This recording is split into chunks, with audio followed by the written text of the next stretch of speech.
Success मंत्रा, V shape future.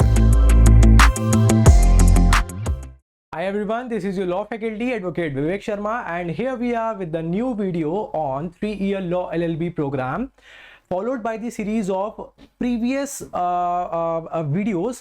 हम पहले भी कुछ वीडियोस को लेकर आए थे, आज हम एक और वीडियो लेकर आए हैं और आज के वीडियो में हम डिस्कस करने जा रहे हैं आपके कॉन्स्टिट्यूशन में कुछ इंपॉर्टेंट अमेंडमेंट्स, और वो अमेंडमेंट्स क्यों आए, उनका ईयर क्या था, ये सारी इंफॉर्मेशन हम आज की वीडियो में देखेंगे। चलिए शुरू करते हैं एंड आई होप कि आपकी तैयारी बहुत अच्छी चल रही होगी क्योंकि बहुत कम दिन आपके बाकी हैं। ठीक है, चलिए सबसे पहला क्वेश्चन देखिए, सबसे पहला क्वेश्चन हमसे पूछा गया है 10th schedule of the constitution. आपको पता होगा कॉन्स्टिट्यूशन में शेड्यूल्स हैं, कितने शेड्यूल्स हैं?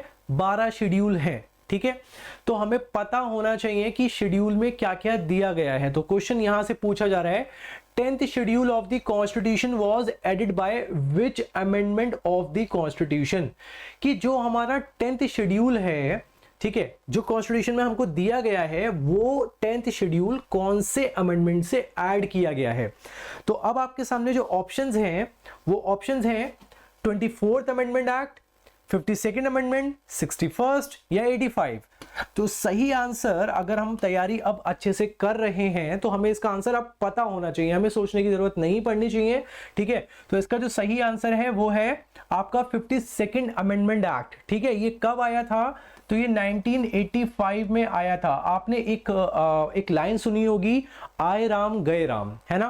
तो एक्चुअली क्या था, आपका जो 10th शेड्यूल है, ठीक है, इसको हम एंटी डिफेक्शन लॉ नाम से भी जानते हैं। तो यहां से हमें एक चीज और पता चल गई कि जो हमारा 10th शेड्यूल है वो एंटी डिफेक्शन लॉ की बात करता है। ठीक है, तो एंटी डिफेक्शन लॉ जो है उसको लाया गया था 10th शेड्यूल के थ्रू, और वो 10th शेड्यूल लाया गया है 52nd अमेंडमेंट एक्ट से, जो कि आया 1985 में। ठीक है, नाउ क्वेश्चन नंबर 2 पूछा जा रहा है इनमें से कौन सा अमेंडमेंट ऐसा है जिसकी वजह से जो टर्म है सोशलिस्ट, जो हमें प्रियम्बल में दिखता है, वो कब लाया गया। जो सोशलिस्ट टर्म है प्रियम्बल में, उसको कौन से अमेंडमेंट से इंसर्ट किया गया है, ये आपसे क्वेश्चन पूछा जा रहा है। तो यहां पर 38, 42, 49 और 52। तो इसका आंसर काफी इजी है, ये तो हमें पता ही होगा कि 42nd अमेंडमेंट जो है, जो हमारा आया है 1976 में, ठीक है, उससे इस टर्म को ऐड किया गया है। ठीक है, चलिए नेक्स्ट क्वेश्चन पर आ जाएंगे।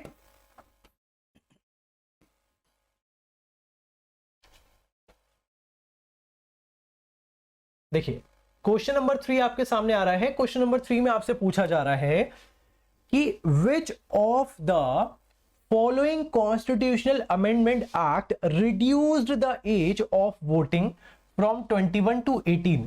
पहले वोटिंग एज हुआ करती थी 21 साल, अब इसको कर दिया गया 18 साल। तो वो कौन सा कॉन्स्टिट्यूशनल अमेंडमेंट था जिसके बाद ये इफेक्ट हमारे कॉन्स्टिट्यूशन में देखने को मिला कि आपकी वोटिंग एज 21 से 18 कर दी गई। तो वो कौन सा अमेंडमेंट है?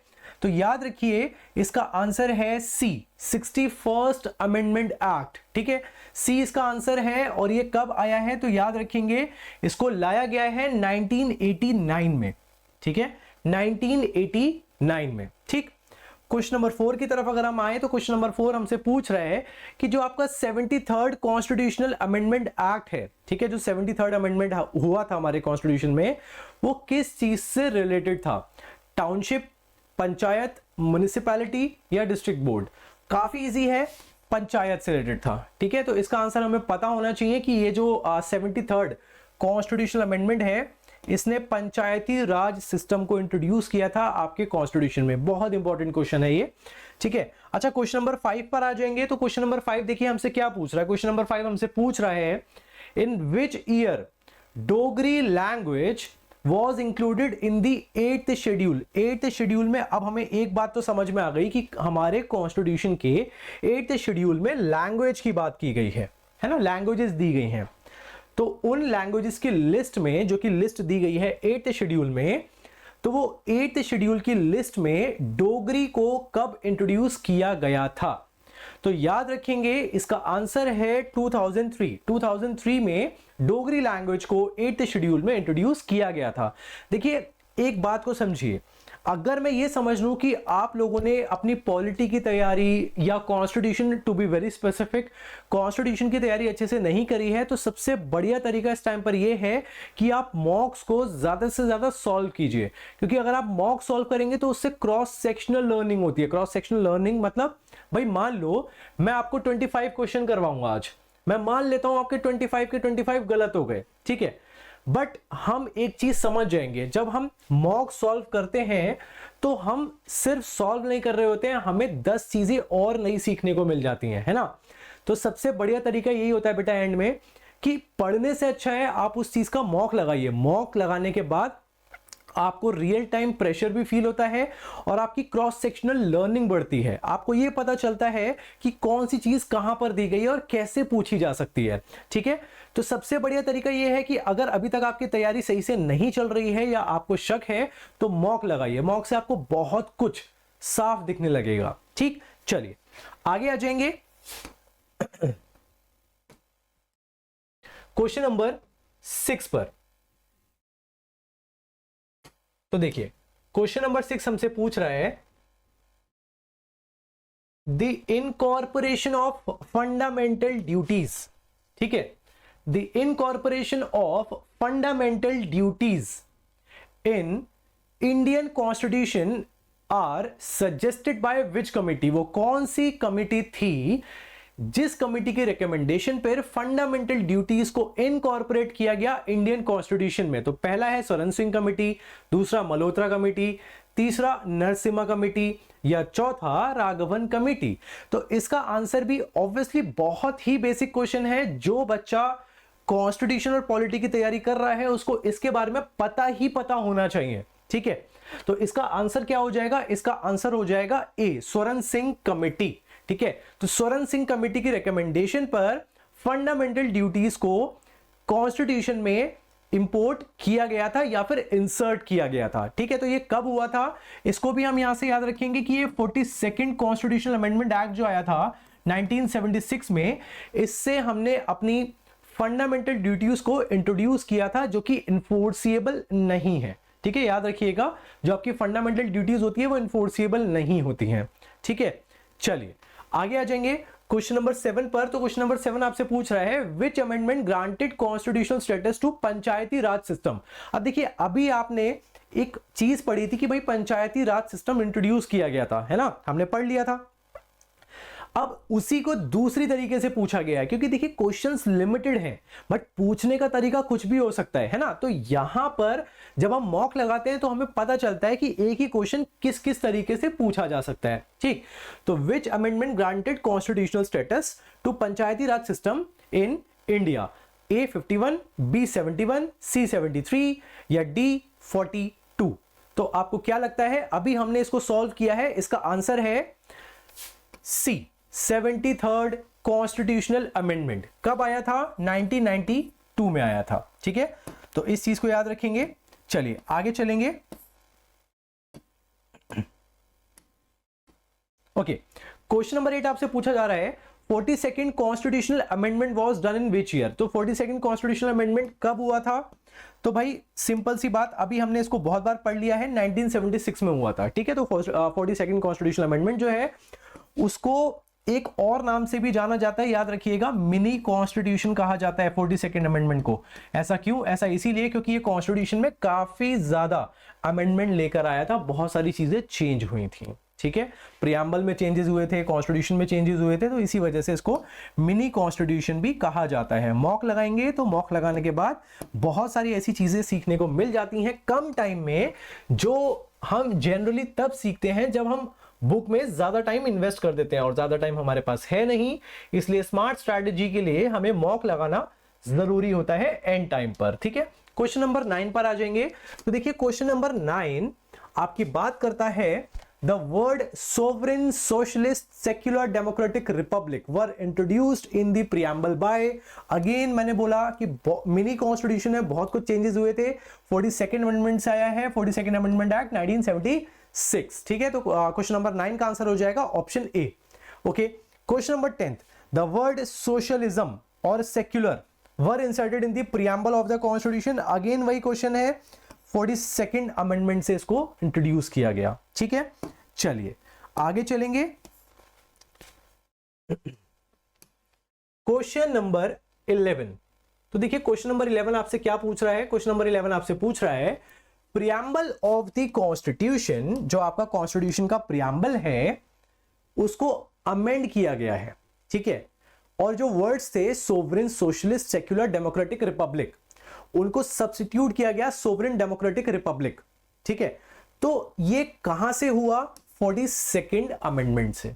ठीक, तो यहां पर बेटा वही चीज है कि क्वेश्चन वही है, बट पूछने का तरीका बदल जाता है एग्जामिनर का। ठीक, तो यहां से समझ में आ जाएगा कि 42nd अमेंडमेंट जो है 1976, बार बार एक ही चीज को देखेंगे तो वो चीज जल्दी याद हो जाती है। ठीक है, question number 12, the word secular used in the preamble of the constitution of India means.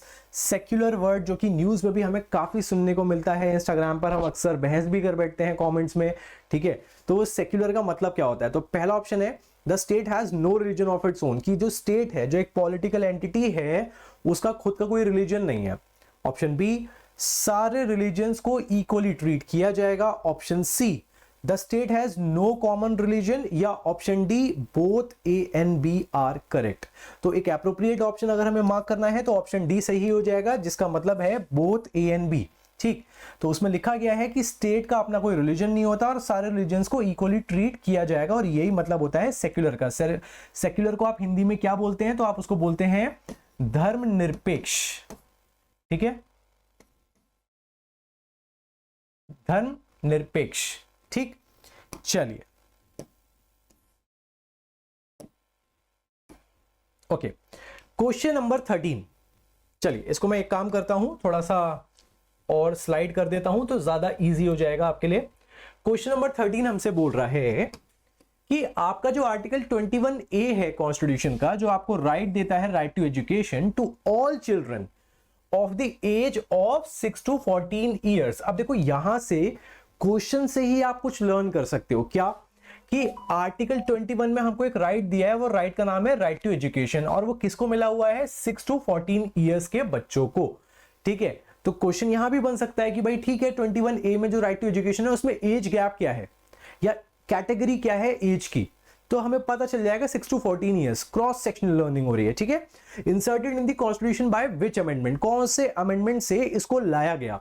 तो यहां पर है 43rd अमेंडमेंट, या फिर 86, या फिर 70, या फिर 74। तो इसका आंसर याद रखेंगे, इसका आंसर है बी, 82nd अमेंडमेंट जो हुआ था, सॉरी 86th अमेंडमेंट जो हुआ था 2002 में, तो उसके बाद आपका 21A इंसर्ट किया गया था। ठीक है, इस चीज को याद रखेंगे। अच्छा, क्वेश्चन नंबर 14 पर आ जाएंगे। तो क्वेश्चन नंबर 14 देखिए आपसे क्या बोल रहा है, अ माइनॉरिटी एजुकेशनल इंस्टीट्यूशन, कि कोई भी एक एजुकेशनल इंस्टीट्यूशन है उसको माइनॉरिटी ने एस्टैब्लिश किया है। ठीक है, कोई भी ऐसा रिलीजन जो माइनॉरिटी में है। ठीक है, अच्छा, तो वो माइनॉरिटी एजुकेशनल इंस्टीट्यूशन हो जाएंगे। ठीक है, उनको राइट दिया गया है आर्टिकल 30 में। ठीक है, यहां से भी आप कुछ सीख गए कि आर्टिकल 30 में माइनॉरिटी एजुकेशनल इंस्टीट्यूशंस के राइट्स दिए गए हैं। ठीक है, तो उनके पास कौन सा राइट नहीं है?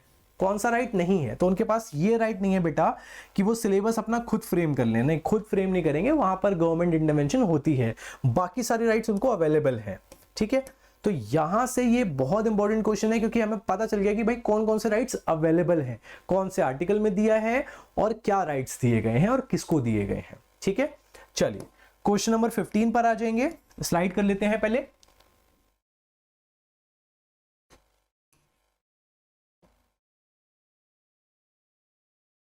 देखिए क्वेश्चन नंबर 15 आपसे बोल रहा है, by which of the following constitutional amendment article 31C was added to the constitution. 31C जो आर्टिकल है आपके कॉन्स्टिट्यूशन का, वो कौन से कॉन्स्टिट्यूशनल अमेंडमेंट से इंसर्ट किया गया था? याद रखेंगे 25th कॉन्स्टिट्यूशनल अमेंडमेंट जो हुआ था उसके बाद आपका आर्टिकल 31C इंट्रोड्यूस किया गया कॉन्स्टिट्यूशन में। आर्टिकल क्वेश्चन नंबर 16 पर आ जाएंगे। तो आर्टिकल 43A जो कि डील करता है किससे? Participation of workers in the management of industries, कि वर्कर्स का पार्टिसिपेशन रहेगा इंडस्ट्रीज के मैनेजमेंट में। ठीक है, और ये कहां दिया है? आर्टिकल 43A में दिया है। ठीक है, यहां से भी हम कुछ सीख गए। तो इस 43A को कौन से अमेंडमेंट से इंट्रोड्यूस किया गया था? तो याद रखेंगे 42nd अमेंडमेंट ही वो अमेंडमेंट है बेटा जिसके बाद आपका जो आर्टिकल 43A है उसको इंट्रोड्यूस किया गया है आपके कॉन्स्टिट्यूशन में। ठीक, ओके, नेक्स्ट क्वेश्चन। तो नेक्स्ट क्वेश्चन पर आ जाएंगे। देखिए 16 तक हम कर चुके हैं। क्वेश्चन नंबर 17 जो आपसे पूछ रहा है वो पूछ रहा है कि आपकी जो फंडामेंटल ड्यूटीज हैं, है ना, सोरेन सिंह कमेटी के रिकमेंडेशन पर आई थी, समझ चुके हैं, पहले क्वेश्चन सॉल्व कर चुके हैं। ठीक है, तो फंडामेंटल ड्यूटीज जो कि आपकी पार्ट 4A में है, अब उसको कौन से कॉन्स्टिट्यूशनल अमेंडमेंट से आपके इंडियन कॉन्स्टिट्यूशन में इंसर्ट किया गया, जोड़ा गया? हम आंसर जानते हैं। ठीक है, हम इसका क्वेश्चन सॉल्व कर चुके हैं। तो इसका आंसर है 42nd कॉन्स्टिट्यूशनल अमेंडमेंट एक्ट। ठीक है, कौन से ईयर में आया है? बहुत बार हम याद कर चुके हैं सर, अब हमें पूछने की जरूरत नहीं है, 1976 में आया है। ठीक है, चलिए आगे चलेंगे।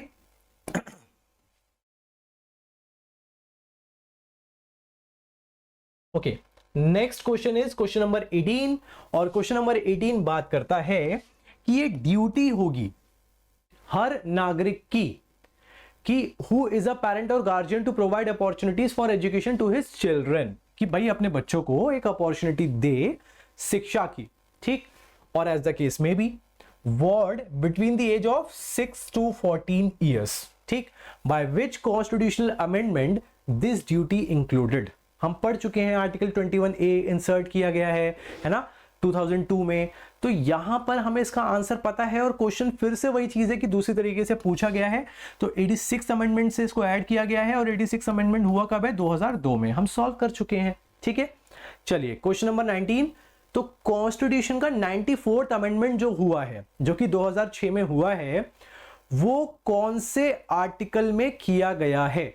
तो याद रखिए आर्टिकल 164 में इसको किया गया है। अच्छा, आर्टिकल 164 अगर आपसे पूछ लिया जाए, देखो एक चीज तो याद रखो कि 94th अमेंडमेंट कब आया? 2006 में आया। अच्छा, कौन से आर्टिकल में आया? भाई आर्टिकल 164 में आया। अच्छा, आर्टिकल 164 बात क्या करता है? तो बेटा वो बात करता है कि चीफ मिनिस्टर जो होता है, ठीक है, उसको अपॉइंट किया जाता है गवर्नर के द्वारा। ठीक है, तो गवर्नर की पावर्स को यहां पर डिफाइन किया गया है कि गवर्नर की पावर क्या रहेंगी। तो बस इतना याद रखिए कि गवर्नर की पावर्स की जब बात आती है तो गवर्नर की पावर में कुछ अमेंडमेंट किया गया था जो कि दी गई हैं आर्टिकल 164 में, और वो आर्टिकल 164 का जो अमेंडमेंट है वो कौन सा अमेंडमेंट है? 94th amendment 2006। ठीक, चलिए आगे चलेंगे। क्वेश्चन नंबर 19 तक हम सॉल्व कर चुके हैं। अब क्वेश्चन नंबर 20 आएगा हमारे सामने और 20 हमारे सामने बात कर रहा है 44th कॉन्स्टिट्यूशनल अमेंडमेंट की। ठीक है, तो ये भी बहुत इंपॉर्टेंट कॉन्स्टिट्यूशनल अमेंडमेंट है बेटा। कुछ अमेंडमेंट ऐसे हैं जो इंपॉर्टेंट हैं, 42nd हो गया, 86 हो गया, 44 हो गया। ठीक है, तो ये जो 44th कॉन्स्टिट्यूशनल अमेंडमेंट है जो कि 1978 में आया है, ये इसके आने के साथ, ठीक है, क्या नया हुआ है आपके कॉन्स्टिट्यूशन में? तो याद रखिएगा आपका जो आर्टिकल 31 है उसको डिलीट किया गया है और आर्टिकल 300A को इंट्रोड्यूस किया गया है जो कि बात करता था राइट टू प्रॉपर्टी की। ठीक है, राइट टू प्रॉपर्टी पहले आपका एक फंडामेंटल राइट हुआ करता था, बट बाद में आपका ये कॉन्स्टिट्यूशनल राइट बन गया था। ठीक है, तो वो 44th कॉन्स्टिट्यूशनल अमेंडमेंट से किया गया। अच्छा, article 20 question number 21, 79th amendment Indian constitution में किया गया 1999 में। तो ये जो 79th कॉन्स्टिट्यूशनल अमेंडमेंट था ये किस चीज पर था? ठीक, तो याद रखेंगे कि जो रिजर्वेशन है ना शेड्यूल कास्ट का और शेड्यूल ट्राइब्स का लोकसभा में या स्टेट असेंबलीज में, तो उसको ना थोड़ा सा एक्सटेंड किया गया था। एंग्लो इंडियंस की भी अगर मैं बात करूं तो एंग्लो इंडियंस को भी अपॉइंट किया जाता है। ठीक है, एंग्लो इंडियंस को भी अपॉइंट करता है प्रेसिडेंट आपका लोकसभा राज्यसभा में। तो एंग्लो इंडियंस का एक तरह से आप रिजर्वेशन समझ लो, plus schedule caste schedule tribe की अगर आप बात कर लो, तो उसका जो उनका जो रिप्रेजेंटेशन है या इनका जो रिजर्वेशन है उसको एक्सटेंड किया गया था। तो वो कहां से किया गया है? 79 कॉन्स्टिट्यूशनल अमेंडमेंट से किया गया है जो कि 1999 में आया था। ठीक, क्वेश्चन नंबर 22 हम डिस्कस कर लेते हैं। उससे पहले मैं थोड़ा सा स्लाइड कर लेता हूं जिससे आपको क्लियरली दिख जाए कि वो क्वेश्चन पूछ क्या रहा है आपसे। ठीक है, देखिए क्वेश्चन नंबर 22। तो क्वेश्चन नंबर 22 आपसे पूछ रहा है by which of the following constitutional amendment clause 4B was added to article 16। बेटा क्लॉज 4B भी कहीं ना कहीं एक रिजर्वेशन की कैटेगरी पर बात करता है, या रिजर्वेशन के मुद्दे पर बात करता है। तो ये जो क्लॉज 4B है आपका आर्टिकल 16 में, ये कौन से अमेंडमेंट से जोड़ा गया है? तो याद रखिएगा ये 81st आपका जो कॉन्स्टिट्यूशनल अमेंडमेंट है ये उससे जोड़ा गया है, ठीक है। और यहां पर क्या हुआ है, तो यहां पर देखिए जो आपका देखिए यहां पर क्या है, यहां पर एक लिमिटेशन को इंपोज किया गया था, ठीक है, लिमिटेशन को इंपोज किया गया था, ठीक है। तो वो जो लिमिटेशन थी रिजर्वेशन को लेकर, उस लिमिटेशन को लगाया किसने था? तो भाई जुडिशरी ने लगाया था, ठीक है। जुडिशरी ने अपने जजमेंट के थ्रू एक लिमिटेशन लगा दी थी कि भाई इतना परसेंट जो है वो फिक्स रहेगा। बट उस लिमिटेशन को हटाने के लिए हम लेकर आए आपका 81st कॉन्स्टिट्यूशनल अमेंडमेंट, जिसके बाद क्लॉज 4B को आर्टिकल 16 में ऐड किया गया, ठीक है। तो इतनी सी चीज याद रखेंगे। ओके, क्वेश्चन नंबर 23 पर आ जाएंगे। तो fundamental right relating to education, जो आपके fundamental right relating to education है, वो कॉन्स्टिट्यूशन में कब ऐड किए गए हैं, ठीक है। कॉन्स्टिट्यूशन में कब ऐड किए गए हैं, तो इसके लिए याद रखेंगे 86 अमेंडमेंट एक्ट 2002। अभी हमने देखा था आर्टिकल 21A, कैटेगरी क्या है 6 to 14 ईयर्स, ठीक। तो वो सारा क्वेश्चन सेम है, बस पूछने का तरीका कई बार अलग हो जाता है। ओके, चलिए आगे चलेंगे। Okay, next is 24th and 25th question. Okay, तो सेकंड लास्ट क्वेश्चन पर हम आ जाएंगे। सेकंड लास्ट क्वेश्चन हमसे पूछ रहा है, by which constitutional amendment the number of ministers is limited to 15% of the total number of members of the house. कौन सा वो कॉन्स्टिट्यूशनल अमेंडमेंट था जिसके बाद मिनिस्टर्स की जो नंबर है उसको 15% तक लिमिट कर दिया गया as compare to total number of members in the house, ठीक है।